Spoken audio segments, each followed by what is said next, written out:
Welcome to Faith and Sustainability, a podcast where we look deeper into how our faith traditions inspire us to care for our common home. I'm your host, Leonard Robinson.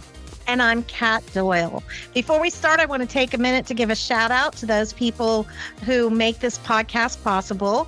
Jamie Lanier, the Varlamov Family Foundation, Georgia Interfaith Power and Light, St. Francis Services, Semco Atlanta, and the Archbishop's Annual Appeal.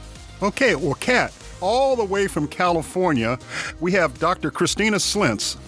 She is the Creation Care Ministry Director for the San Diego Diocese. Welcome to the show. Thank you, Leonard. Thank you, Kat. I'm very happy to be here. We're glad to have you. Thanks, Christina. So we're going to, get started, and we want to know a little bit about your background. Tell us a little bit about yourself. Great. Well, thank you. I am very fortunate to be in this position at the Diocese of San Diego, and I have been a practicing Catholic all my life. I am very lucky that I was a cradle Catholic. I mention that because I think this is part of my eco-conversion story. My mom was a convert, and so as I came into spiritual awareness, she shared this. She was very open about the fact that she converted to Catholicism, and I think, it kind of gave me this sense of like spiritual accomplishment upon arrival, and I went to Catholic schools. I was really fortunate all the way through college. And, and then as an adult, I was doing all the Catholic things. I was, like being a catechist and a lector and running vacation Bible schools. And I would say I was very active, but I was also very comfortable in my Catholic life. And I don't think that if you had asked me, 10 years ago, are you in need of conversion, that I would have expected that I was in need of conversion. But this has actually brought me to a new level. So you started out kind of run-of-the-mill Catholic, if you will. Did you have any, opportunity to learn about care for creation and love for the environment as a kid in Catholic school? So actually, Kat, I would not say that this was something that we focused on when I was a young person in Catholic school. I do think that I can credit my Catholic high school, Pensacola Catholic High, for being really good at bringing social justice forward and introducing us to service and that being part of our lived faith experience. So I think that was very powerful.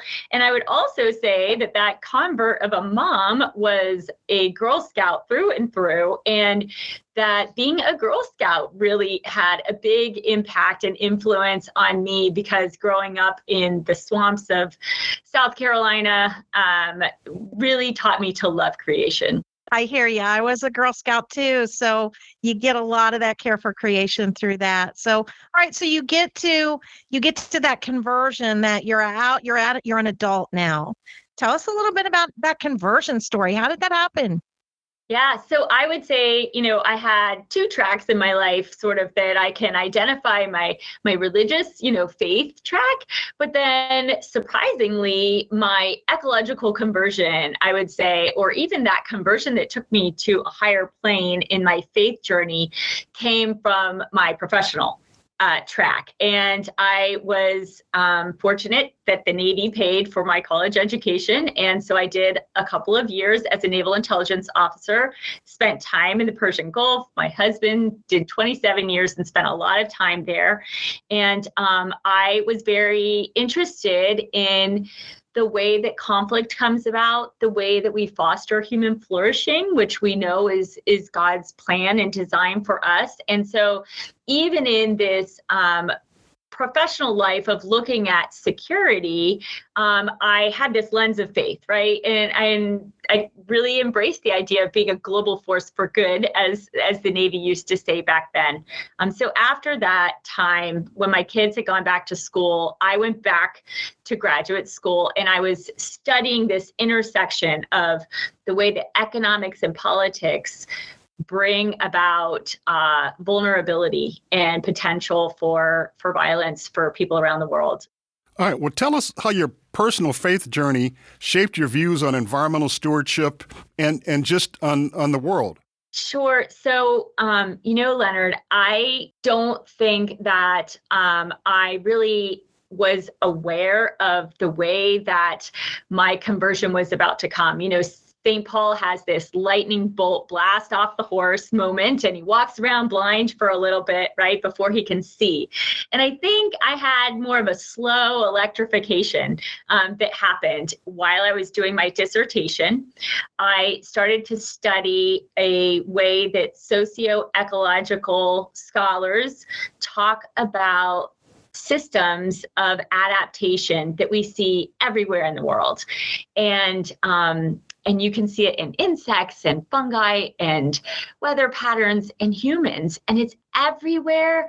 And in studying this system of growth and then introduction of newness or variation and reorganization, renewal and transformation, I had my aha moment. And I said, well, gosh, these people are so smart, but this is evidence of God, if I've ever seen it. This is the fingerprint of God, that there is this pattern that is a beautiful architecture of life. And then seeing how our incapacity to sort of be in balance or act with that pattern of growth and balance was leading to harm and violence and for people around the world. And so that's where I kind of came to a sense that getting back to ecological justice is about love of our brothers and sisters. And we know this is the greatest commandment, and so now I felt that this work was a calling and it became more of a vocation.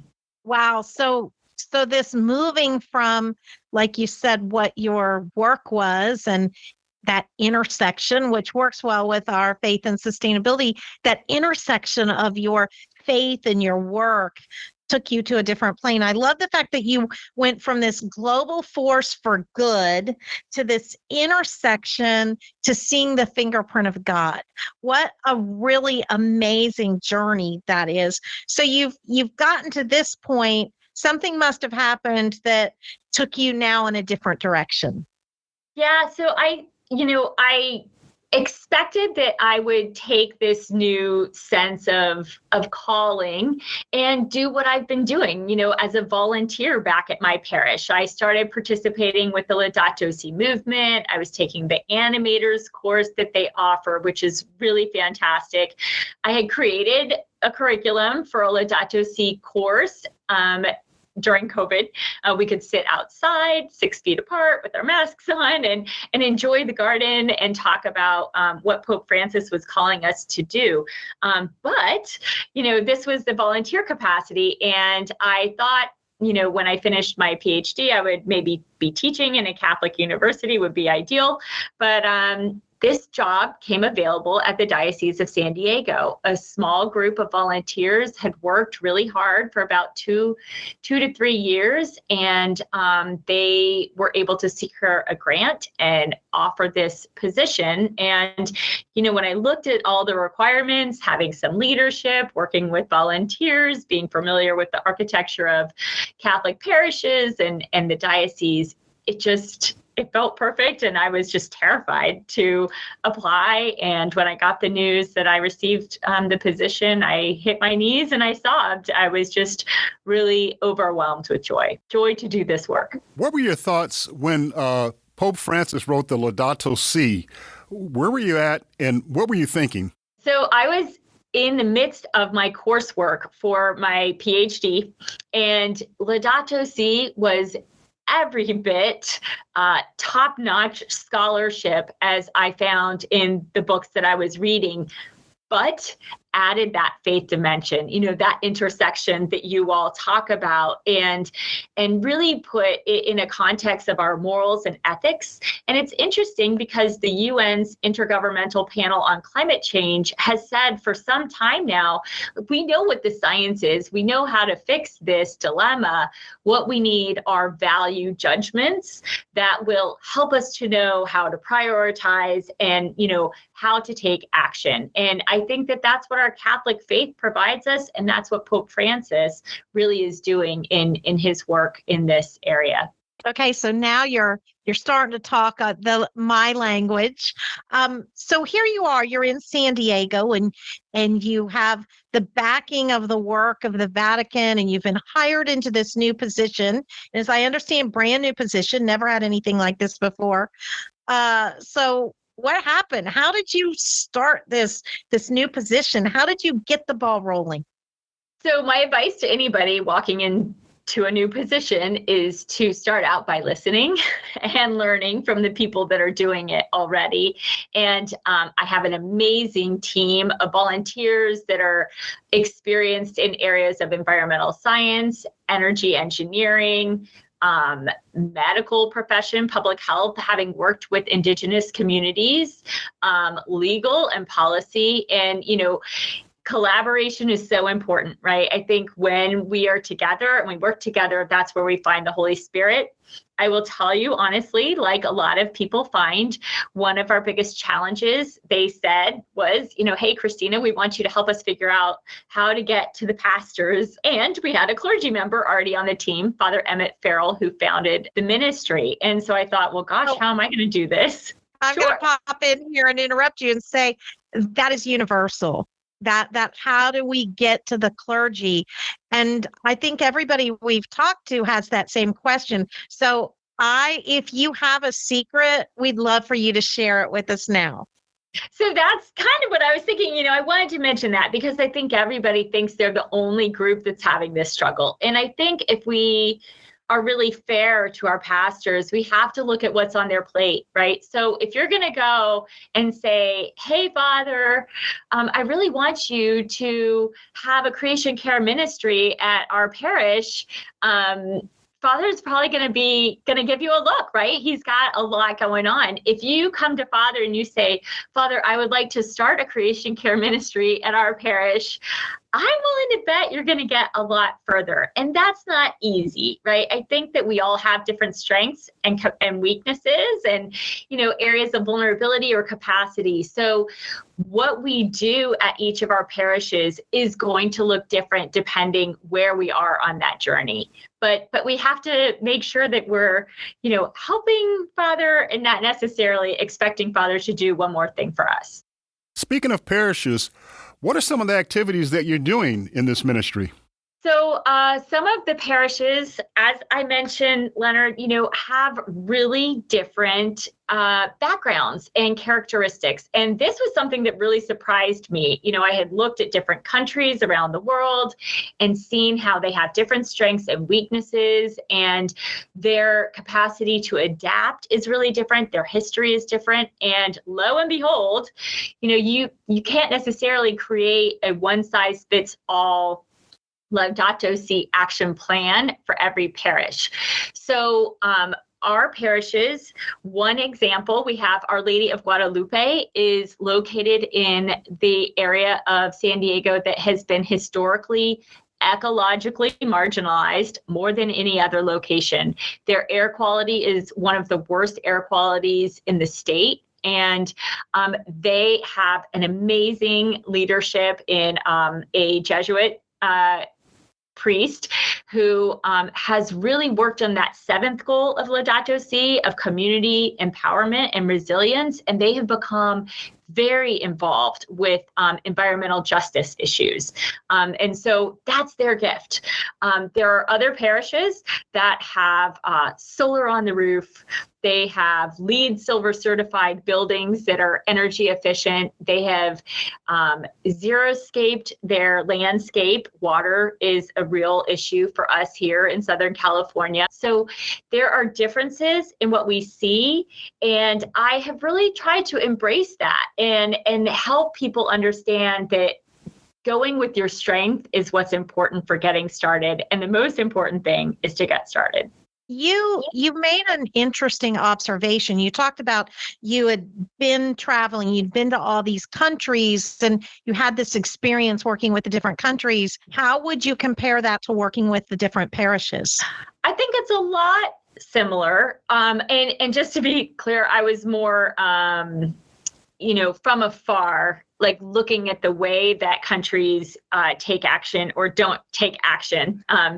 But we did live in Germany for some time, and I have traveled about a little bit. So I think it's really important that when we communicate climate or environmental issues, for us to think about the people that we're talking to. What is their language? Especially when we think about church life, we want to use the language of our faith. And I think of this, having been a catechist, as like catechesis. Catechesis, we often think about as being for children, but it's really about children or new learners. And the word catechesis means according to the echo, right? And so when adults or teens learn, you can't just tell them what to think and what to do. They have to take things on board and let it reverberate and echo against the truths that they already hold. So we have to use our scripture, our tradition, our magisterium. We want to talk about what all the popes have said, not just one pope. And then how do we think about this in the context of celebrating our actions in alignment with the liturgical calendar? Because that's really familiar to people. So these are kind of the ways that we have tried to direct our approach to our parishes. And in some ways that is common across all of them, but then also looking at what their strengths and weaknesses are in their parish, what their history of ecological marginalization or impact is, and then what they are capable of doing. I think I'm hearing you say that you're meeting people where they are, but you're also leveraging the wisdom and the knowledge of people who have done lots of different things. So not only are you meeting people where they are, but you're also allowing people to come and do a multitude of different things and approach this in a multitude of different ways. Would that be a correct assumption? Yes. And I think that's a lot like these complex systems that we see around our universe operate. There are a lot of things that come down to us through history, that kind of foster our capacity to stand on the shoulders of giants, right? And that's good. But we can get overly rigid in our ways if we don't figure out how to allow for new thinking too. So, I often will say, hey, if I've got something that I've created for my community and you can use it for yours, steal it, take it. What's mine is yours. But also look at like your own community and how will that need to be tailored to them and their experience. Quick question about the community. Do you take your message of care for creation beyond the walls of the diocese? Absolutely. I think that, we all know that Pope Francis wrote Laudato Si, and he says he's speaking to all people of goodwill. And this is a global issue. I think that this is an opportunity for Catholics to really shine, to show, hey, we've got these values that direct us in a way that impacts the rest of the world. And we're here to be part of it. As we're coming to the end, God, you're doing a lot of great things. You're building something that's really not a roadmap except for your heart, but Catholic social teachings gives you a good guideline as well. How can people get a hold of you? What's your contact information? I am happy to talk to anybody. My email is C, as in Christina, SLENTZ@sdcatholic.org, or you could go to our website and look under the parish offices. I am in the Office of Life, Peace, and Justice, and we're listed as Care for Creation, and our landing page also will give you capacity to get a hold of me, and all my contact information is there. We want to thank you for being with us today. You've given us some great insights. We love seeing a different way of doing things. We're East Coast, you're West Coast. Some things are the same, some things are different, but thank you for bringing your unique flavor to this conversation. We appreciate your time today. I give you my thanks for coming on the show and talking with us. And this is the beginning of a lot of off-show dialogues that we're going to have in the future. Thank you so much. Thank you, Kat and Leonard. We love the Archdiocese of Atlanta. You definitely paved the way. Okay, for you out there, stay connected with us on social media and share your journey with the hashtag faith and sustainability. And don't forget to like and subscribe to our podcast. Really important. We need you guys to like us, subscribe, be on this journey with us. And we look forward to meeting you next time at The intersection of faith and sustainability.